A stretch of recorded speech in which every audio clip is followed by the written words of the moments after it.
अग्निमीरे पुरोहितं यज्ञस्य देवमृत्युजं होतारं रत्नधातमम्। ॐ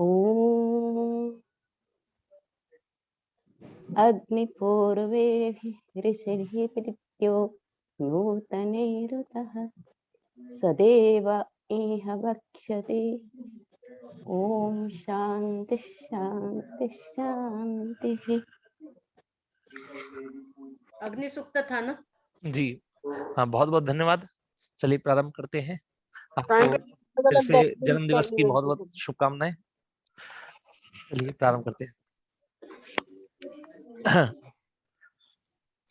त्रिवर्ग आज का अभ्यास है हमारा 20। इसमें त्रिवर्ग कहा गया है। त्रिवर्ग अर्थात वैसे चतुर्वर्ग होते हैं, पर यहाँ पर त्रिवर्ग कहा जा रहा है। यदि कहीं पर त्रिवर्ग की चर्चा करी जाए तो वहां पर हमें धर्म, अर्थ और काम को लेना है। और जब चतुर्वर्ग की चर्चा करी जाएगी तो किसको लेना है हमें? मोक्ष को भी। धर्म, अर्थ, काम, मोक्ष। तो त्रिवर्ग में क्या आएंगे? धर्म, अर्थ और काम। त्र्यंबकः, त्रयः अंबकः त्र्यंबकः, कि भगवान शिव को त्रीणि अंबानी यस्य सह त्र्यंबकः, कि 3 आंख हैं जिसकी, वह क्या है? त्र्यंबक है। तो भगवान शिव की 3 आंख हैं। त्रिपुरारी ही माने भी भगवान शिव। ठीक है। त्रिपुर राक्षस था, उसके अरी। नहीं मनीष जी, ये वो 3 पुर थे ना, उनका महाभारत में कथा आती है। 3 पुरों को, 3 नगरों को उन्होंने डिस्ट्रॉय किया था, वो हाँ, है मतलब ये। हाँ वही, एक मतलब ही बाण से एक किया। अच्छा, एक ही बाण से। अच्छा। फिर भी उन त्रिपुर जो 3 नगर थे, जो भी उनके अरी, मतलब उनके शत्रु कौन थे? भगवान शिव ही थे। तो अरी मतलब कहते हैं ना हम लोग, जैसे क्या कहते हैं, वहां पर आया था मुरारी शब्द है। नहीं, मुरारी नहीं, अरी। एक और हम लोग शब्द आ रहा है ना इक्विवेलेंट इसमें। सूत्र में। हाँ, मतलब तो शत्रु होता है। अरिंजय भी बोलते हैं ना, अरिंजय। मध्वरी। हाँ, मध्वरी। हाँ, मध्वरी मतलब मधु राक्षस था, मधु नामक। उसके जो अरी मतलब शत्रु थे, कौन थे? भगवान विष्णु थे। ऐसे त्रिपुर जो बोल रहे हैं आप नगर है, उसके शत्रु कौन है? भगवान शिव। ठीक है। त्रिपथगा अर्थात कि 3 पत्थर से जो चलती है। ठीक है। तो गंगा के 3 पथ कहे गए हैं। मुझे जानकारी नहीं है कैसे 3 पथ हैं, आप लोगों को जानकारी तो बता सकते हैं। त्रिपथगा क्यों कहते हैं? पाताल। पाताल, क्या मतलब? पाताल से आती है? नहीं, आकाश से आती है जी। भूमि में बहती है और पाताल में भी जाती है। अच्छा, तो अच्छा, इसलिए कहा त्रिपथगा कहते हैं। ठीक है। 3 स्थानों पर वास है। हाँ। त्रिवेणी मतलब कि गंगा, यमुना और पहले वो भी थी ना, क्या नाम है? सरस्वती।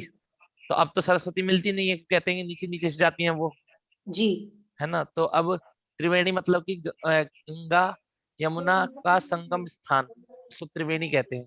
त्रिवेणी संगम कहते हैं ना हम लोग। जी। त्रिभुवनम क्या है? तीनों लोक। ये 3 से समझाएंगे 3 चीजें क्या होती हैं।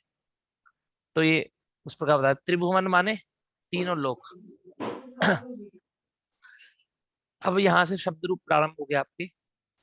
तो दार शब्द, दार माने क्या होता है? स्त्री। दार माने, हम लोग है ना एक्चुअली इसको उर्दू शब्द समझते थे, दारा कहते हैं ना, नहीं, दार माने स्त्री। कहते हैं ना मातृवत दार, मातृवत परदारेशु, मातृवत परदारेशु, दार शब्द का प्रयोग किया जाता है वहां पर। एक सेकंड।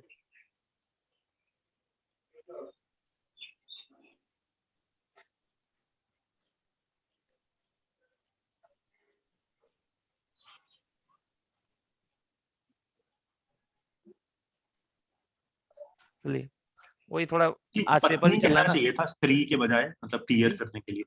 क्या कह रहे? दार का पत्नी कहना चाहिए था ना, पत्नी के लिए नहीं, यूज करते हैं ना। मतलब स्त्री, मतलब हर स्त्री को पर दारेशु, पर स्त्री हाँ, को, पर पत्नी के लिए हुआ ना वहाँ पे। नहीं पर स्त्री कह सकते हैं ना, पर स्त्री मतलब कोई दिक्कत नहीं है, पर पत्नी, पर पत्नी के लिए तो नहीं, स्त्री के लिए, शायद महिला के लिए हो सकता है। नहीं, महिला के लिए नहीं यूज किया जाता दार तो पत्नी के लिए ही यूज किया जाता है। पत्नी के लिए किया जाता है। अच्छा चलिए देखते हैं, स्त्री का राय कोई बात नहीं। तो और अक्षत शब्द माने, अक्षत माने चावल, अक्षत माने चावल, हम लोग सभी समझते हैं। लाज माने क्या होता है, खील, खील बताशा कहते हैं ना, वहां पर देते हैं खील बताशा। शादियों में लाज होम होता है, लाजा होम होता है। लाजा होम, ठीक है ना। असु माने, असु माने प्राण, असु माने प्राण, और प्राण माने भी प्राण। ये हो गए आपके, ये ऐसे शब्द हैं, देखिए जो अभी आपको आगे जाके बताएंगे कि इनको, ये पुल्लिंग में हमेशा बहुवचन में ही प्रयोग होते हैं, पुल्लिंग में हमेशा बहुवचन में ही ये प्रयोग होते हैं। आगे वर्षा शब्द आ रहा है आपका, वर्षा, वर्षा माने वर्षा, सिकता माने रेत, वर्षा सिकता, सिकता माने रेत, समा माने वर्ष, समा अर्थात वर्ष, वर्ष, अप माने जल, जल, और अप्सरस माने अप्सरा, और सुमनस माने फूल। तो यहाँ पर लगभग वर्षा को तो सभी लोग जानते होंगे, वर्षा माने वर्षा, सिकता माने जानकारी ही नहीं है कितने लोग जानते होंगे, पर सिकता माने रेत, समा माने वर्ष, ये भी नहीं जानते होंगे कि समा माने वर्ष, अप माने जल, ये तो अपहा माने जानते तो होंगे, अपहा, अप्सरस उस संबंध से ही अप्सरा बना है, और सुमन हम लोग कहते हैं, सुमन माने भी फूल, तो सुमन, सुमनसः, सुमनस, ये हमारे शब्द हैं, ठीक है। इसके आगे आ रहे हैं त्रिवारम, क्या है, त्रिवारम, त्रिवारम माने 3 बार, त्रिधा वही संख्या है, विधार्थे धा, धा प्रत्यय है, इसका मतलब क्या है, 3 प्रकार से। अब कह रहे हैं त्रिशब्द, त्रिशब्द मत, त्रि माने 3, कति माने, कति माने कितना, कति माने कितना। अब इस ये हमेशा बहुवचन में प्रयोग होता है कति शब्द और त्रिशब्द भी, क्योंकि हम जब किसी व्यक्ति से पूछते हैं कि अरे, मतलब मान के चल, कहते हैं ना कितना, तो मतलब इसका मतलब होता है कि बहुत सारी संख्या, इसलिए तो पूछते हैं कितना। जैसे अब अगर 1 हो या 2 हो, तो हम लोग 1 या 2 तो हम लोग गिन सकते हैं, पर जब कई सारा होता है तो हम पूछते हैं ना कितना है, कितने हैं ये बताओ, तुम्हारी थाली में कितनी रोटी है। इसका मतलब अगर 1-2 रोटी होती तो दिख जाती, पर कई सारी हैं, इसका मतलब बहुवचन बहुत सारी हैं, इसलिए नहीं गिन पा रहे हैं हम लोग से, इसलिए कितना का प्रयोग हम कति शब्द का मतलब कितने में हम बहुवचन में ही प्रयोग करते हैं, कति, ठीक है ना। आगे त्रयम मतलब 3, त्रयम माने 3, तो वैसे तो 3 अवयव वाले के लिए 3 का प्रयोग, त्रयम का प्रयोग किया जाता है 3 अवयव वाले के लिए, पर यहाँ पर त्रय मतलब 3 ही दिखाया ना, 3 ही समझिए। त्रयी, त्रयी माने भी क्या है 3, या 3 मतलब 3 वेद, ऋग यजुः साम, त्रयी, त्रयी वेदः, त्रयी वेदः, अगर वेद के साथ बोलेंगे तो त्रयी वेदः 3 वेद, जैसे ऋग यजुर्वेद साम, ऋग यजुः साम। त्रिगुणः, त्रिगुणः अर्थात 3 गुना, त्रिगुणः अर्थात 3 गुना। त्रिविधः 3 प्रकार का, त्रिधा त्रिविधः, ठीक है। अब यहाँ पर कह रहे हैं त्रिशब्द के तीनों लिंगों के रूप स्मरण करो, त्रिशब्द के तीनों लिंगों के रूप स्मरण करिए। तो किसने पेज शब्द संख्या 41, 41 पे, शब्द संख्या 41 पे जब हम देखा,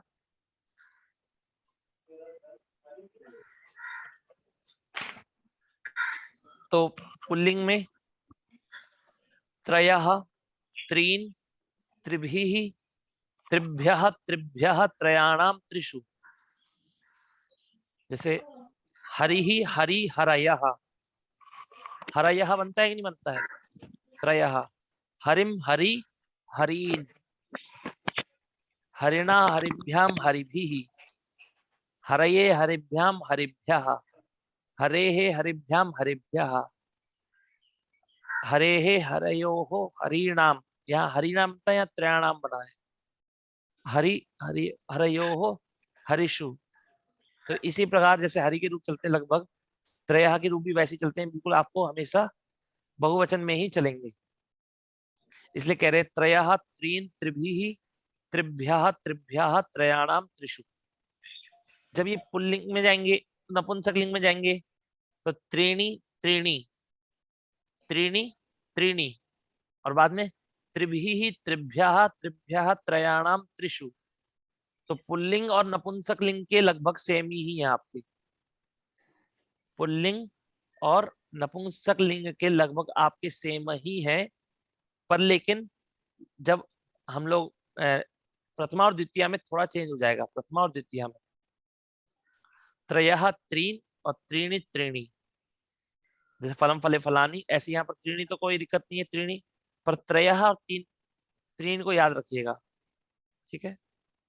और स्त्रीलिंग में क्या बोलेंगे हम? तिस्रः तिस्रः तिस्रः तिस्रः तिस्रिभिः तिस्रिभ्यः तिस्रिभ्यः तिस्रीणाम तिस्रिषु, तिस्रीणाम तिस्रिषु।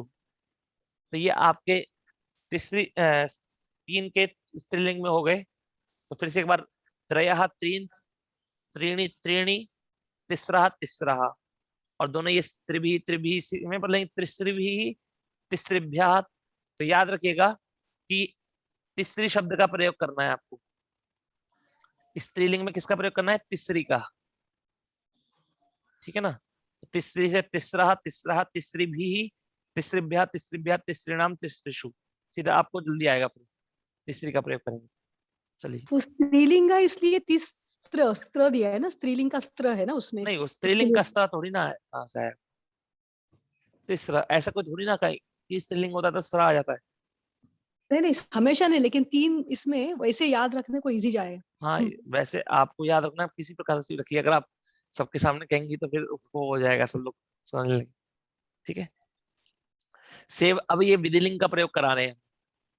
जैसे कि हमने बात करी थी कि 16वें अभ्यास से हमारे आत्मनेपद के रूप प्रारंभ हो गए थे, तो फिर लट का प्रयोग करवाया आत्मनेपद में, लोट का, लंग का, अब विधिलिंग का प्रयोग करा रहे हैं। लिट का प्रयोग भी हो गया।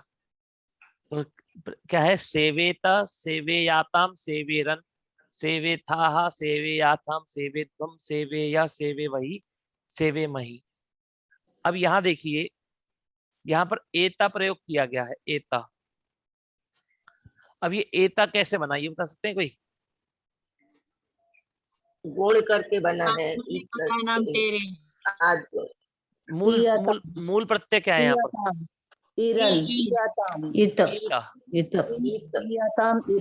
हाँ, तो यहाँ पर क्या था? ईता ईयाताम ईरन ईथाः ईयाथाम ईत्वम ईया ईवही ईमही। तो यहाँ क्या कर दिया हमने? लट शब्द का अ और आ और ई में गुण कर करके ए बना दिया। तो अब ए करके हो गया एता। तो एता एयाताम एरन एथा एयाथाम एत्वम एया एवही एमही, ये हो गया। और इसमें आपको रूप लगा करके, जैसे लब धातु का रूप लगाएंगे तो लभेता लभे याताम लभेरन लभे था लभे याथाम लभे त्वम लभे या लभे वही लभे। इसी प्रकार सभी के रूप चला लेने। दार दार अक्षत लाज असु प्राण, इनके रूप पुल्लिंग में और बहुवचन में ही चलते हैं। इनके रूप दार अक्षत लाज। दार माने स्त्री, अक्षत माने चावल, लाज माने खील, असु माने प्राण और प्राण माने भी प्राण। ये जो 5 शब्द हैं, इनके रूप हमेशा किसमें चलेंगे? पुल्लिंग में ही चलेंगे और बहुवचन में ही हमेशा। तो दार से क्या बनेगा? दाराः दारौ दाराः दाराः अक्षताः लाजाः। असु है तो असवः, गुरु की तरह। और प्राण है तो प्राणाः। असवः प्राणाः। असवः माने वर्ष, असु माने प्राण और प्राणाः माने भी प्राण, ठीक है। महोदय दार यानी स्त्री है ना, फिर उसका रूप भी पुल्लिंग में ही चलेगा। हाँ पुल्लिंग में चलेगा। दरअसल क्या है ना, ये जो नियम कर रहे हैं ना ये, हाँ दरअसल ये क्या होता है, इन जब हम ये प्रक्रिया करते हैं तो लिंगानुशासन, आपने नाम सुना है ना, हाँ या हाँ लिंगानुशासन के द्वारा ना ये नियम करे गए हैं कि ये प्रत्यय रूप होगा तो इसमें लगेगा, ये प्रत्यय रूप होगा तो इसमें लगेगा। इसलिए अगर यहाँ पर हम लोग ऐसे करने लग जाएंगे तो, मैंने अभी लिंगानुशासन के बारे में ज्यादा पढ़ा नहीं है मैंने, पर फिर भी अगर, तो सबके लिए अपना अलग अलग प्रत्यय के होने के कारण अलग अलग हो जाएगा। ठीक है, दार पुल्लिंग में पत्नी स्त्रीलिंग, कलत्रम नपुंसकलिंग, सब वाइफ की ही अर्थ है जी ठीक है। बट तो उसमें मनीष जी, हम उसमें दारा कहते हैं ना, दारा क्यों, मतलब दारा और दार में से कौन सा? वो तो प्रत्यय लगने के कारण है, प्रत्यय लगने के कारण, और फिर वो कौन सा प्रत्यय लगा है उससे स्त्रीलिंग में, मतलब पुरुष के लिंगानुशासन में इत्यादि वो सब कर करके, वैसे स्त्री शब्द स्त्रीलिंग में होता है, पर लेकिन यहाँ पर जो दार शब्द का प्रयोग कर रहे हैं, है ना, इसका दार शब्द का प्रयोग कर रहे हैं, यह क्या है आपका, प्रत्यय लगने के कारण और लिंगानुशासन के कारण आपको यहाँ पर पुल्लिंग में प्रयोग करना है। ठीक है ना। तो अयम, अयम शब्द किस में प्रयोग करते हैं हम, बताइए। अयम पुल्लिंग में, पुल्लिंग अयम इमौ इमे, तो इमे दाराः, इमे दाराः, ना कि हम लोग ये बोलेंगे कि इयम इमे इमाः, इमाः दाराः प्रयोग नहीं करेंगे, क्योंकि वो पुल्लिंग शब्द है ये, इसलिए इनके साथ अयम इमौ इमे इमे दाराः प्रयोग करना है। ठीक है। अब अपसरस, अप माने पानी, अपसरस माने अप्सरा, वर्षा माने वर्षा, सिकता माने रेत, समा माने वर्ष, और सुमनस माने फूल, पुष्प। इनके रूप स्त्रीलिंग में, इनके रूप स्त्रीलिंग में और बहुवचन में ही चलते हैं, इनके रूप स्त्रीलिंग में और बहुवचन में ही चलते हैं। तो जैसे अप का चलेगा तो क्या बनेगा, आपहा। एक सेकंड, इनके रूप पुल्लिंग स्त्रीलिंग में और बहुवचन में ही चलते हैं। अप्सरस, वर्षा, समा, सुमनस, इनका कहीं कहीं एक वचन में भी प्रयोग मिलता है, कहीं कहीं पर इनका जो अप्सरस का, वर्षा का, समा का, सुमनस का, इन चार शब्दों का कहीं कहीं पर एक वचन में भी प्रयोग आपको मिल जाएगा। तो अगर बहुवचन में ही हमेशा चलते हैं स्त्रीलिंग बहुवचन में, तो क्या रूप बनेगा, आपह अपह, आपह अपह, अप्सरसः, मतलब अप्सरा के लिए अप्सरसः। जस प्रत्यय, जस, जस में क्या बसता है एक संज्ञा करने के बाद,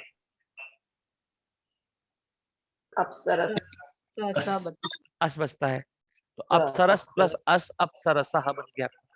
वर्षाः, वर्षाः, ठीक है, सिकताः, समाः, सुमनसः, ये सब आपके क्या शब्द हैं, आपके ये सब स्त्रीलिंग में और क्या कहते हैं बहुवचन में ही प्रयोग करेंगे। जैसे समा जो है उसका भी अपन हमेशा बहुवचन में ही करेंगे। हाँ जी, समा का भी एक वर्ष भी होता है ना, जैसे नहीं, समाह का बहुवचन में ही प्रयोग करेंगे हम। ठीक है, ठीक जी। स्त्री से आप अप दो शब्द कैसे दिए हैं अब के लिए, आप बन जाता होगा, आप अद्भि, ये सब बनते हैं ना रूप। शिवा अपह संतु होता है ना, जैसे शिव आप, एक सेकंड, अपोभी सूत्र था ना, अपोभी सूत्र के प्रकरण में देखना पड़ेगा, वो देख लेंगे। आप अपा बनते होंगे वहां पर। हाँ, तो अब सुमनस का प्लूरल सुमनाह है या सुमनसा है? सुमनस है मूल शब्द, सुमनस, और इसमें फिर अस लगा दिया ना, जस सुमनसः बन गया। ठीक, थैंक यू। तो अपो भी इसमें नहीं है क्या, अपो भी रहा। हाँ, चलिए आगे चलते हैं। 3 से अष्टादश तक, कि 3 से लेकर 18 तक के सारे रूप और तथा कति शब्द सदा बहुवचन में ही आएंगे। 3 से लेकर 18 तक शब्द क्या होंगे, सारे के सारे हमेशा बहुवचन में ही आएंगे, और 19 के बाद फिर वो शायद 19 के बाद फिर वो पुल्लिंग में आने लगेंगे, उसमें आने लगेंगे एक वचन में। 19 के बाद एक वचन में आने लगेंगे, पर लेकिन 3 से लेकर अष्टादश तक ये सारे रूप आपके किस में आएंगे, बहुवचन में ही। और कति शब्द सदा बहुवचन में ही आता है, तो कति कति भी, कति कति कति भी, कतिभ्य कतिभ्य, कति नाम कतिषु, इसके रूप हो गए। अब आदरार्थे बहुवचनम, जैसे हमने पढ़ा था, तो जैसे आदरार्थे बहुवचन, यदि आदर प्रकट करना होता है तो हम लोग बहुवचन का प्रयोग करते हैं कि नहीं करते हैं। अब ये जो वाक्य है आपका आदरार्थे बहुवचन, ये कोई सूत्र नहीं है, ये आपका ये हिंदी में हम लोगों ने प्रयोग करने लग गए कि अरे किसी व्यक्ति को सम्मान देना है, आदर करना है, तो उसके लिए हम बहुवचन का प्रयोग करने लग गए कि आप कहाँ जा रहे हैं। और हम अगर बोलेंगे आप कहाँ जा रहे हैं, जा रहा है, आप कहाँ जा रहा है, तो अजीब लगता है कि नहीं लगता है आप कहाँ जा रहा है। पर लेकिन राम कहाँ जा रहा है, तो ये वाक्य तो सही लगता है, पर हमने कहते हैं कि आप कहाँ जा रहे हैं। इसमें क्या है कि हम लोग जब आदर करते हैं तो फिर हम बहुवचन का प्रयोग करते हैं हिंदी में, पर संस्कृत में ऐसा नहीं है।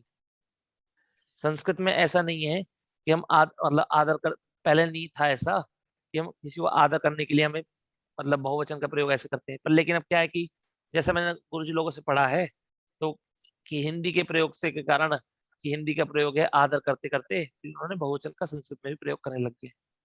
तो गुरवः पूज्याः, गुरु गुरु गुरवः, गुरवः पूज्याः। अब जैसे ब्राह्मणः, ब्राह्मणः पूज्यः और ब्राह्मणाः पूज्याः, एक वचन में भी कर सकते हैं, बहुवचन में भी प्रयोग कर सकते हैं। अस्मदो द्वयोश्च, अहम, आवाम और के स्थान पर हम क्या कर सकते हैं, वयम का प्रयोग होता है यदि वक्ता विशिष्ट व्यक्ति हो तो हम लोग जैसे कहते हैं कि अहम चलामी, या आप वयम चलामः, हम चलते हैं, चलिए हम लोग चलते हैं। तो जब वक्ता विशिष्ट व्यक्ति होता है, जब बोलने वाला व्यक्ति विशिष्ट होता है, तो विशेष प्रकार से कह देते हैं कि मतलब कि चलिए हम चलते हैं, हाँ चलिए अब चलते हैं हम। तो इस प्रकार अकेला व्यक्ति है वो, तो कह देते हैं ना हम लोग चलिए हम चलते हैं। तो इस प्रकार करके हम बहुवचन का प्रयोग मिलता है। अस्मदो द्वयोश्च, एक बार ये सूत्र है हमारा, इसको देख लेते हैं।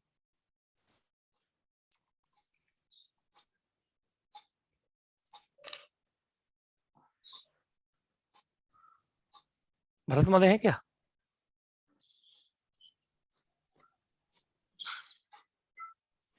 नहीं लगते, नहीं है शायद, नहीं है। अच्छा, जैसे ये ना अस्मदीयो अर्थात तस्य एकत्वे द्वित्वे च बहुवचनम अन्यत्रस्याम भवति, तो अहम ब्रवीमि, वयम ब्रूमः, ब्रूमः, आवाम ब्रूवः, वयम ब्रूमः। तो हम लोग अस्मद के साथ में, जो अस्मद का जो अर्थ है उसके साथ में एकत्व के इसमें बहुवचन का प्रयोग भी कर सकते हैं। ठीक है महोदय। आगे है जात्याख्यायाम एकस्मिन् बहुवचनम अन्यत्रस्याम। जातिवाचक शब्दों में एक वचन और बहुवचन दोनों होते हैं। तो जैसे जातिवाचक में देखिए, ये जातिवाचक का उदाहरण दिखाया है कि ब्राह्मण, ब्राह्मण एक जाति है कि नहीं है आपकी। जैसे मनुष्यत्व एक जाति है कि नहीं है, मनुष्यत्व। तो ये जातिवाचक शब्दों में हम एक वचन और बहुवचन दोनों का प्रयोग कर सकते हैं। जैसे ब्राह्मणः पूज्यः या ब्राह्मणाः पूज्याः। देशवाचक शब्दों में, देशवाचक शब्दों में बहुवचन का प्रयोग होता है।